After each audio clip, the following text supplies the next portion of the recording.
Մինչ այս տարվա հունիս Հայաստան է ժամանել 495,967 զբոսաշրջիկ, ասել է թե նախորդ տարվա ցուցանիշից 17%-ով ավելի։ Ընդհանուր առմամբ 2013 թվականին 1 միլիոնից ավելի զբոսաշրջիկ է ժամանել Հայաստան։ Էկոնոմիկայի նախարարության զբոսաշրջության վարչության պետի դիտարկմամբ այցելությունների աճին մի քանի գործոն է նպաստել։ Ոլորտում ձևավորված բարենպաստ ներդրումային գործարար միջավայրով է պայմանավորված մեր այս հաջողությունները, ծառայությունների որակի շարունակական բարձրացմամբ, համաշխարհային զբոսաշրջային շուկային Հայաստան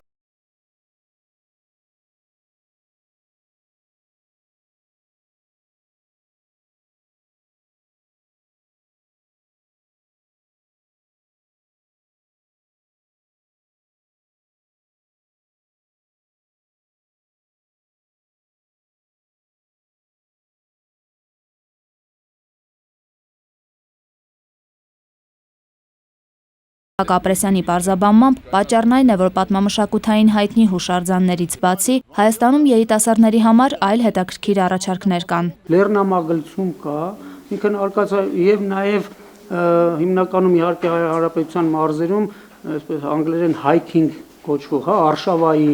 զբոսաշրջություն կա։ Զբոսաշրջային կյանքն առավել հագեցած դարձնելու համար օգոստոսի 16-ին Դիլիջանում գորգագործության փառատոն է անցկացվելու։ Օգոստոսի 23-ին Գորիսում մեկնարկելու է Սյունյաց ավանդույթներ փառատոնը, իսկ հաջորդ օրը օգոստոսի 24-ին Օձուն համայնքում տեղի կունենա Օձունի գանձեր փառատոնը։ Զբոսաշրջիկների հյուրընկալելու պատվից անմասն չի մնա նաև Գյումրին, որտեղ առաջիկայում արհեստների եւ արվեստների փառատոն է անցկացվելու։ Լուիզա Սուքիասյան, Հայրփի Միքայելյան, ժամը լրատվական։